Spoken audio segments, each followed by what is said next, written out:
Hello friends, हर हर महादेव। फाल्गुन का पवित्र महीना चल रहा है।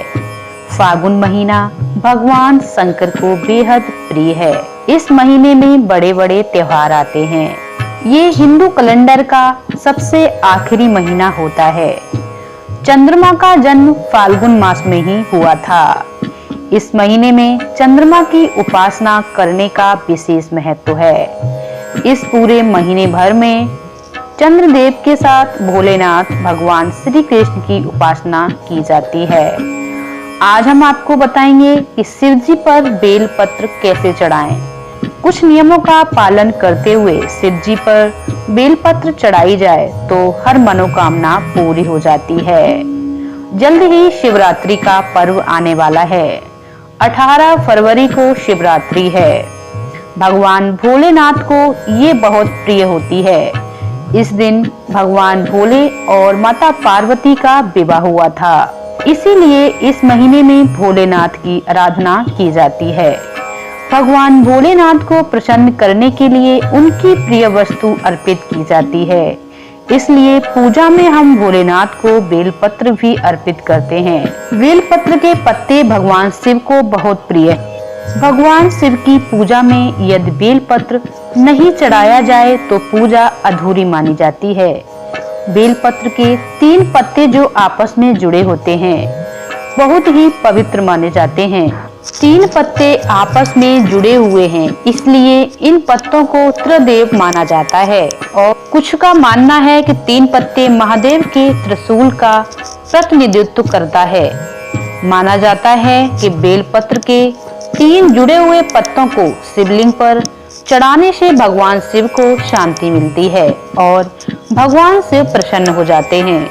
यदि भगवान शिव को प्रेम से केवल बेल पत्र के पत्ते चढ़ाए जाते हैं तो भगवान शिव बहुत जल्दी प्रसन्न होते हैं। आज हम आपको बताएंगे कि भोलेनाथ को बेलपत्र चढ़ाने के नियम क्या हैं और उससे क्या लाभ होता है। बेलपत्र भगवान शिव की 3 आंखों का प्रतिनिधित्व करते हैं। इसके अलावा ये भगवान के अस्त्र त्रिशूल का प्रतिनिधित्व करता है। बेलपत्र ठंडक प्रदान करते हैं। यह भी माना जाता है कि सावन पर बेलपत्र से पूजा करने वाले भक्तों को आध्यात्मिक शक्ति प्राप्त होती है। बेल वृक्ष के नीचे शिवलिंग की पूजा करने से मोक्ष की प्राप्ति होती है। भगवान शिव को बेलपत्र चढ़ाने से भगवान शिव बहुत जल्दी प्रसन्न होते हैं। बिल्व वृक्ष के नीचे दीपक जलाने से ज्ञान की प्राप्ति होती है। बिल्व वृक्ष के नीचे गरीबों को भोजन कराने से आर्थिक स्थिति मजबूत होती है। अब जानते हैं बेलपत्र चढ़ाने के नियम क्या हैं। बेलपत्र की 3 पत्तियां ही भगवान शिव को चढ़ाएं। ध्यान रखें, पत्तियां कटी फटी बिल्कुल भी ना हो। कटी हुई पत्तियां बिल्कुल भी नहीं चढ़ानी चाहिए। बेलपत्र को हमेशा अनामिका, अंगूठा और मध्यमा उंगली की मदद से चढ़ाएं एवं मध्य वाली पत्ती को पकड़कर शिव जी को अर्पित करें। भगवान शिव को हमेशा उल्टा बेलपत्र यानी चिकनी सतह की तरफ वाला स्पर्श करते हुए ही बेलपत्र चढ़ाएं। शिव जी को कभी भी सिर्फ बेलपत्र अर्पण नहीं करें। बेलपत्र के साथ जल की धारा जरूर चढ़ाएं। कुछ तिथियों पर बेलपत्र तोड़ना वर्जित माना जाता है, जैसे चतुर्थी, अष्टमी, नवमी, चतुर्दशी और अमावस्या को बेलपत्र तोड़ना वर्जित है। संक्रांति के समय और सोमवार को बेलपत्र नहीं तोड़ना चाहिए। ऐसे में पूजा से 1 दिन पूर्व ही बेलपत्र तोड़कर रख लेना चाहिए। बेलपत्र कभी भी अशुद्ध नहीं होता। पहले से चढ़ाया हुआ बेलपत्र भी फिर से धोकर चढ़ाया जा सकता है।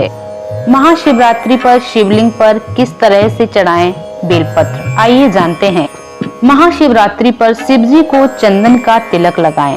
इसके बाद बेलपत्र, भांग, धतूरा आदि अर्पित करें। बेलपत्र अर्पित करने के बाद जल से अभिषेक करें। इसके बाद शिव जी के सम्मुख दीपक जलाएं। ये भी कहा जाता है कि शिव परिवार में 5 दीपक जलाने चाहिए, क्योंकि शिव परिवार में शिव जी, माता पार्वती, गणेश जी, कार्तिकेय और नंदी महाराज होते हैं। इसके चलते भगवान शिव की पूजा में 5 दीपक अवश्य जलाएं। भोग में केसर की खीर लगाएं और महाशिवरात्रि में बेर का काफी महत्व होता है, तो आप भगवान भोले को बेर अवश्य अर्पित करें। तो ये है वो ध्यान रखने वाली योग्य बातें, बेलपत्र चढ़ाने के कुछ नियम और महाशिवरात्रि पर भगवान शंकर को कैसे करें प्रसन्न। आप लोगों को हमारी ये वीडियो कैसी लगी हमें कमेंट करके जरूर बताइएगा। चैनल पर पहली बार आए हैं तो हमारे चैनल को सब्सक्राइब जरूर करें। चलिए मिलते हैं अगली वीडियो में, तब तक के लिए राधे राधे, हर हर महादेव।